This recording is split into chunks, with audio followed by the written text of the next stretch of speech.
Hello, welcome back to the Games Kingdom.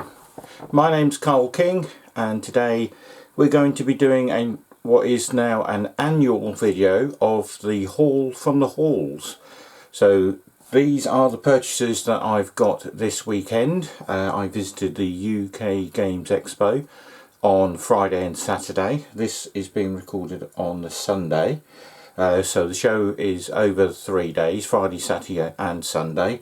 Myself and a group of friends, we tend to go Friday and Saturday only, and we manage to get what we need most years, and then we pick up a few spurious bits and pieces here and there, whether it be game related or other things at the show. There's an eclectic mix now of different traders, whereas before it was solely sort of a tabletop gaming thing, and although that is still primarily the case, there are a lot of other traders there now that are selling trinkets, jewellery, books, artworks, fluffy toys, Pokemon cards. We've now got an array of the sort of figure manufacturers and producers there, like Warlord Games, Games Workshop, and one or two others, and then some independents as well who are doing sort of 3D prints, of which I did buy some, and I'll show you those in a mo. So yeah, it's as I say, a 3-day show. It's the biggest tabletop gaming show in the UK currently, and I think will be for some years and decades probably to come. So yeah, it's a sort of a scaled down, I suppose, UK version of Essen, which I think is probably Europe's biggest. We've not managed to make it to Essen yet, but we do keep promising that we will go and sort of treat ourselves at least once to get over there and see what that show's all about. But as I say, as yet we haven't managed to do that. We just keep forgetting about it, and then it comes along and it's too late. So yeah, one of these years we will do that, but as long as we can get to UK Games Expo and we're fit and healthy enough to do so, we'll continue to go for a few more years. So yes, so what did we get this year? Well, I stopped by a company called Game Tea, G-A-M-E-T-E-E, and they sold all sorts of bits and pieces, but I managed to pick up 3 different candles for my games room. So they sell lots of different sort of fragrances of these candles, and they're quite reasonably priced. I think they're about £6 a tin, which isn't too bad when you consider what you can get these sorts of things in sort of your normal sort of shops like Boots, B&M's, those sorts of places.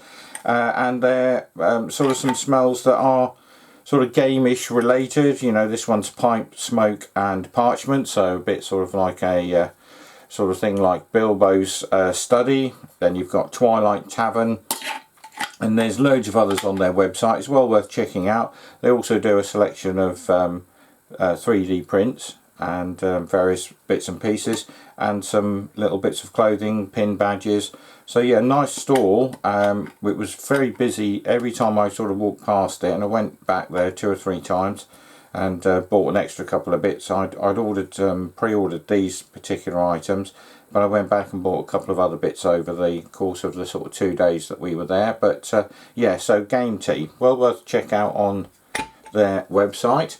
I also went to a stall called Crafted Companions, and hopefully you can see here what I got was 5 printed sort of 28mm scale mice. So in sort of battle dress and swords and shields, and I'll be using these hopefully for a small warband for games like Boroughs and Badgers. So that's quite a nice little set there, and that again was very reasonably priced. That was £11.95 for all 5 of those models, which I thought was very good. And you got those little scenic bases with them, with the pre-drilled or pre-printed holes, and they've got the little pegs on the feet. So I'll over the course of the next few weeks paint those up, and we'll see how they do in games of Boroughs and Badgers at a later date. So obviously the main thing for UK Games Expo is board gaming and tabletop gaming in general. I didn't buy any role-playing stuff this year. Had a look round at some of the stands like Free League and Modifius. I do some review videos for Free League, which I've done for their Alien RPG and the One Ring.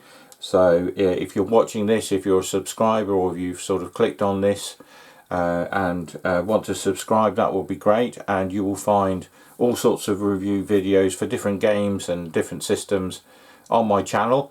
And if there's anything that you want to ask me, then pop a comment, and hopefully I'll get back to you fairly soon. I do tend to check it sort of once, twice a week, just to see if anybody has made any comments on any of the videos.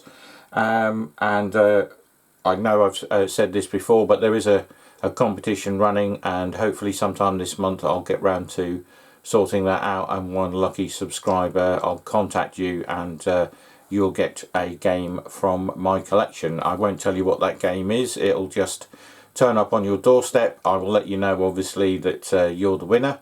I'll get your details from you, and I'll post that off. So without any more sort of faffing around, let's get into what games I bought. I had a list of 12 of sort of a wish list, if you like. I managed to pick up 5, so all of the ones you are going to see are all from that list. I didn't make any impulse purchases this year of games. I was tempted by 1 or 2, but I saw them being demoed and wasn't too enamoured with some of them with their components and things. I had a look at Shackleton Base. That's had a lot of good reviews, but when I saw it out on the tabletop, I wasn't too happy with some of the components on it. They didn't sort of appeal to me and sort of stand out, as it were. With a lot of games these days, the components are absolutely top notch. You can buy upgrades, but and sometimes I do that for games that I've purchased, but with those, even when you have those games, for me those components are still of good quality. I've just chosen to upgrade some of them. I've done things like that for stuff like Brass Birmingham, Anachrony. I've bought the upgrade packs. I did it for Wormspan and 1 or 2 others, but the game components that you get in there are of a good quality anyway, but I just didn't like the look of some of them on Shackleton Base. I may go back and review that at some point after maybe playing a copy that somebody else may have, but yeah, it was on my list, and if I hadn't have seen it, I'd have probably picked it up. But yeah, I just saw it on the table being played, and had a bit of a change of mind and bought something else. So the first one is a game designed by Rainer Knizia called Rebirth. So this is set in Scotland, and basically it's following a series of calamities that left civilization in shambles. Societies around the world are being rebuilt anew in harmony with nature. It says Scotland lies in ruin, and the ancient clans have taken it upon themselves to restore the land. As clan leaders, you will compete for strategic control of the land and its prestigious castles.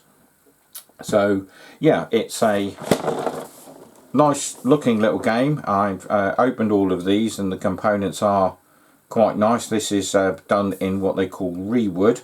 So people like CGE have started doing this with some games. They did it with Kutnahora, and there's a few other companies sort of jumping into this. So yeah, they've sort of done this out of rewood. So it's sort of like collected wood, sawdust, all those sorts of bits, and reconstituted into your gaming components, and it makes them, you know, quite nice.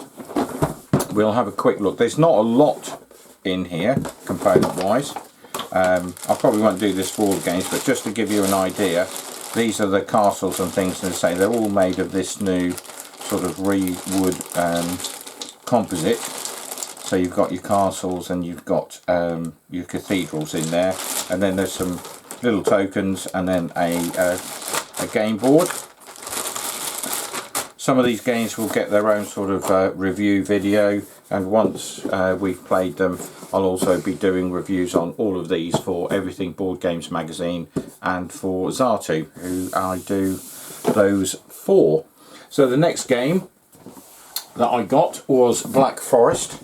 This is a game where you are glass blowers, and you're going out and sort of getting resources and bits and pieces to keep your furnaces going and making your new glass blowing business the best.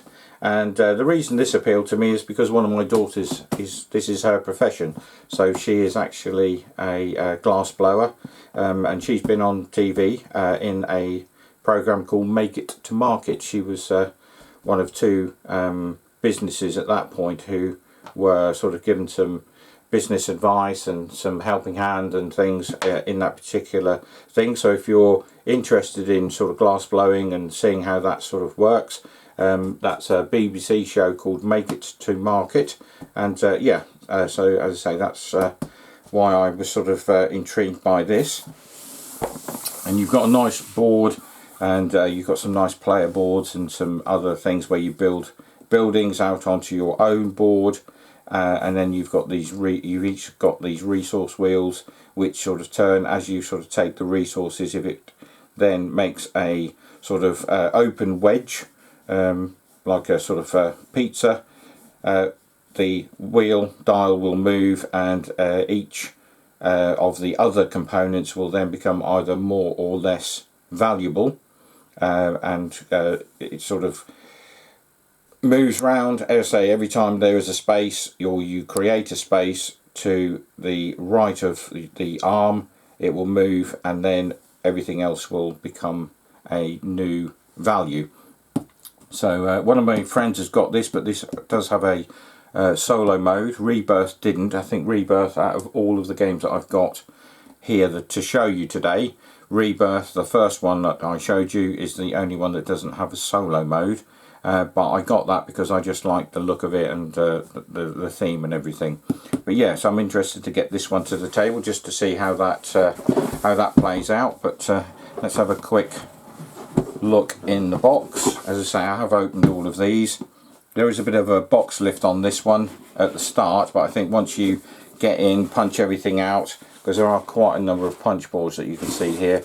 Once that's done, I think everything will fit inside here, and it will sit a lot better in the actual box. It looks like maybe there might be some sort of bend on some of the boards, but that'll just take a little bit of manipulation, and you sort of put these dials together. So those are the dials that I said to you earlier. You've got a column here for your bricks, and then all of the other things will be on here.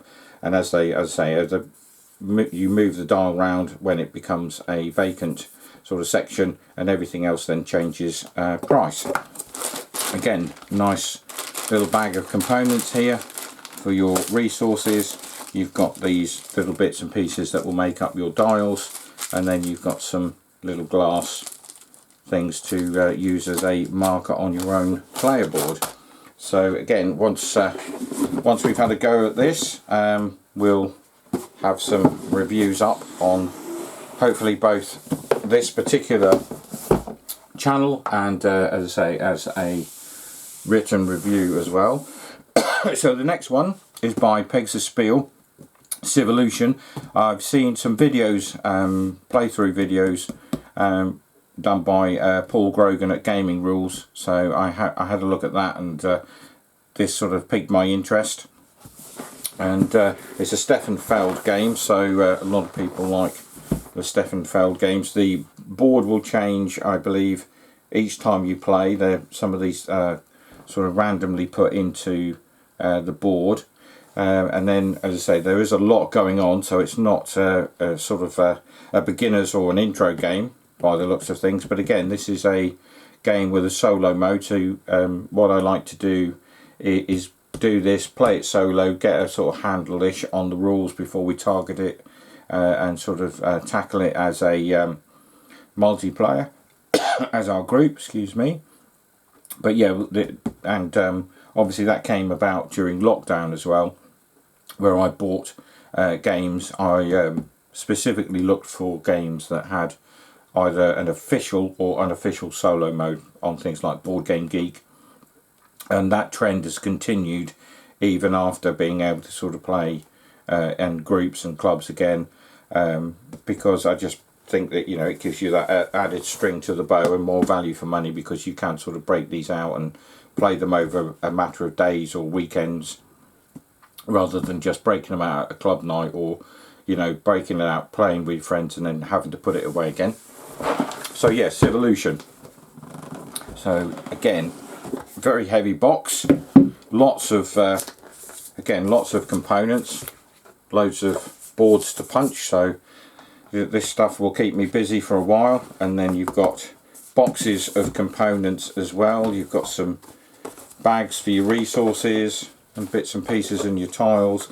The board is made up of these particular pieces here, and then the other tiles fit in there, and then there's different coloured boxes. I'm not going to get this one all out because there is a lot in here, but you can check out unboxing videos of things like these online. I may well do 1-2 of those for these games, but we'll see how that goes over the course of the next few weeks. So, being a huge Lord of the Rings fan, the next 2 games are based within that world. This is something that I've looked at for well over a year, maybe more. Tried to get this in a few trades, looked at purchasing it, and some places were selling this for like £80–90. I managed to pick this up for under 70 at the show, which I thought was an absolute bargain, to be honest. And it is a standalone game as it is, but there are quite a few expansions for this to sort of continue on with the story and campaign. So again, it's a 1 to 5 player game. A lot of you will have already seen this. There's quite a few miniatures in here as well. So again, I like painting board game miniatures, so I've done it for things like Blood Rage and various other bits and pieces. Done it for all of the figures currently in Perseverance episodes 1 and 2. 3 and 4 of that will be delivered later this year. Again, there's a video up on my YouTube channel about some of the Mind Flash games. But yeah, as I say, being a massive Lord of the Rings fan, managed to finally get this at a price where I thought, yeah, I'll get that now, because I think when it first came out it was quite pricey, but that was some time ago, so I think that sort of pricing has settled down. A few people have been moving it on in trades and bits and pieces and selling it second hand. Again, quite a few boards and things, and then you've got your bag of miniatures. I believe these are all the sort of bad guys stroke enemies, so you've got some orcs, trolls, that sort of thing, and then you've got some hero miniatures as well. So as I say, we'll hopefully have a crack at painting those. There's quite a few small cards, and then you've got your, I think these are your player cards, so you've got, certainly got Aragorn there. You've got some bases, because I believe there are some sort of standees and things that you can use as well. And then this is also partly app driven, so you play with a different board with those sort of tiles as it showed you on the back of the box there, and then you download an app, and the app helps you to play and keep track of what's going on. So the last game that we've got to show you today was a game, again, based on Lord of the Rings, and this was one of the sort of hot games that was coming out and being released, I think, at UK Games EXPO. I think some people have picked it up or had it a little while, maybe a week or two, but it is from Z-Man, and using the sort of pandemic system, it is Lord of the Rings Fate of the Fellowship. So this was the one game that I was sort of really, it was at the top of my list to try and pick up over the weekend. I didn't see it anywhere on Friday, and I had a look round at several stalls.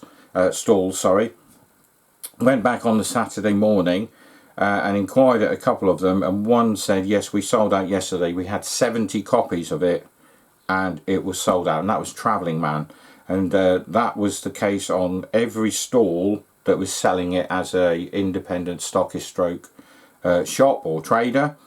But Asmodee were there, and obviously this is sort of through their licensing and things.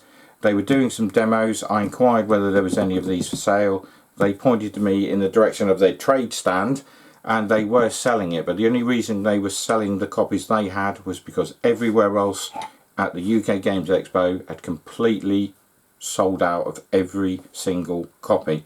It wasn't cheap. Again, this was $69.99, but it was one that I really did want to pick up. I've not played any Pandemic games, yeah, be interesting to play through this. Again, this is solo and multiplayer, 1 to 5, and sort of an hour to 2.5 hours. The Fellowship are sort of represented by these wooden sort of printed blocks, but you do get some very nice Nazgul miniatures on flying stands, and some smaller bits and pieces which we'll show you in a minute. But yeah, this is the sort of the journey of the Fellowship of the Ring to go to Mordor and destroy obviously the One Ring itself. So let's have a quick look at this. We've done this for the others, so why not? Nice rule book.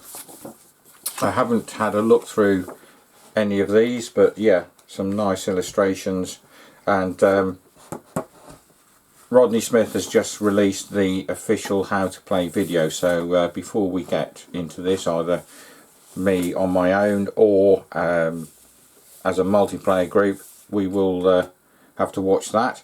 There is also included in it a Barad-dûr tower for rolling your dice, so you get that in there as part of the actual components. So you make up your dice tower, and it should finish like that, and then hopefully I think it should fit back in the box and be sort of storable in the box when you're finished. But we'll see how that works at the end. Maybe I think showing here, you probably sort of take it down into sort of 3 different pieces and store it in there. So but yeah, it looks like it goes together quite easily.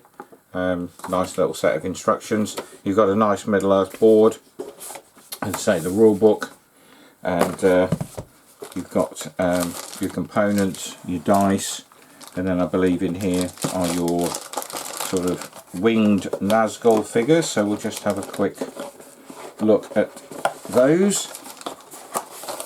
First time I've opened them, so as you can see, hopefully, yeah, they look quite nice. Might do a little bit of dry brushing on some of those, but you've got quite a few there.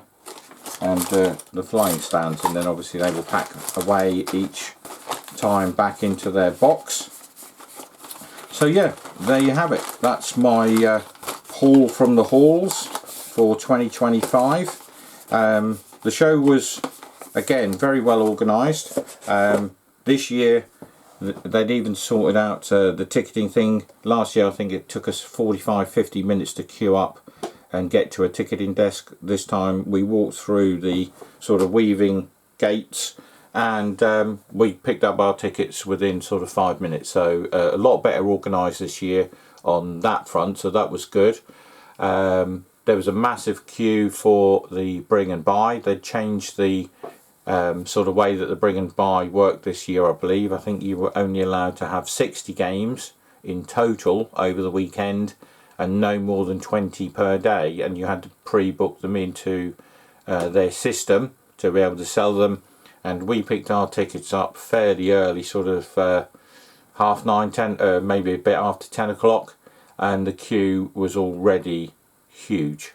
Personally, I wouldn't, at a show where you're primarily a trade show, I know it raises a lot of money for charity. Personally, I wouldn't have a bring and buy, because if you've got traders in there who are paying hundreds, maybe thousands of pounds for trade space, and they're selling games, and people might be selling the same games second hand at the bring and buy, you're obviously taking money off, potential money off the traders, because if somebody can pick it up at a bring and buy, obviously they're potentially not going to buy a brand new copy at a little bit more expensive. And for me, if you're, you know, event relies on the traders to actually work and to be held, then you know they should be given top priority. But what I would do is ask every trader to have a bucket on their stall, and once they get people there, if they're doing demos, just ask them to put £1 or £2 in the bucket and raise charity, that money for charity that way. I think you'd still raise quite a lot of money for the charities that they like to support each year, and also that way you haven't got to worry about the bring and buy. There's been some issues over the years with things being stolen and broken or lost, so you know it avoids all of that. You haven't got to worry about getting volunteers to man it all weekend, and you avoid all of those queues for people as well who are just hoping to get in there and pick up a bargain. So you might find, you know, your grail game in there, but you know you've got to be lucky at some of these things to pick up anything that's worth standing in a queue for maybe an hour to 2 hours just to get in there and have a look. And they only allow certain many people in there, as far as I'm aware, at each time. So while somebody's in there, you know, if you're full to capacity, everyone else just has to wait outside in the queue. So for me, yeah, that's the one thing that I would get rid of. Each year that sort of seems to grow and become more of a beast. But I'm sure there's other ways, as I say, of raising the charity money if that's what they want to do. And yeah, they changed the layout of the halls because of a new sort of configuration and new different set of halls that they were using this year.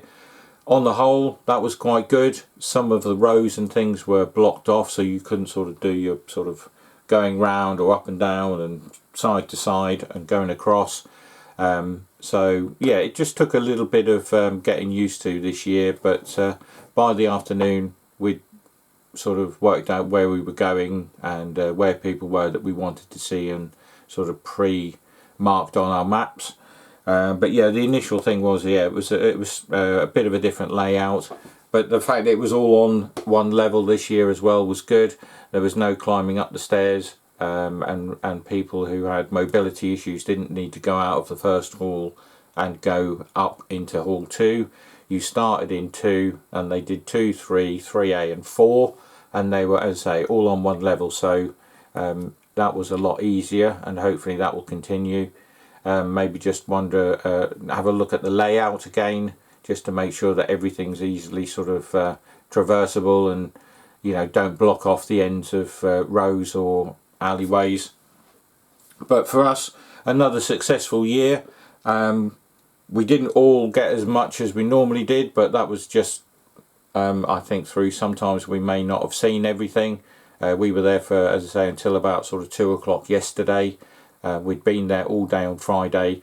We saw as many people as we thought we were hoping to see, but I'm sure there were some stalls that we missed and didn't get to even sort of see because of how you go round and walking round and how you're sort of shuffled about by the crowds.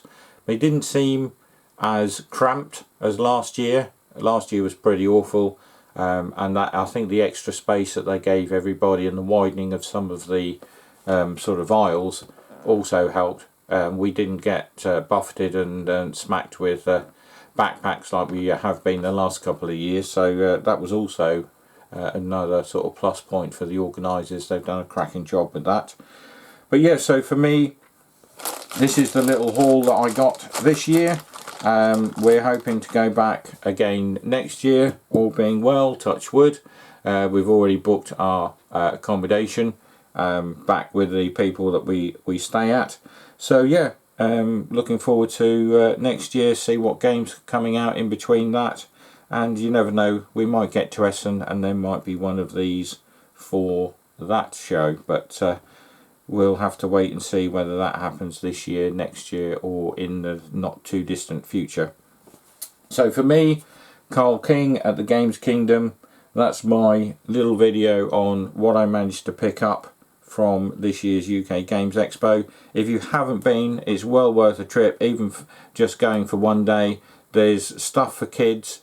There's a lot of family stuff, family games, and as I say, it's not just games. There's lots and lots of different things there now for whatever your interest in and around gaming and associated stuff. You know, there's t-shirts, there's cushions, there's, you know, wall hangings, there's art, there's everything there that you could think of that might have something sort of connected to gaming or things like sci-fi, fantasy, history.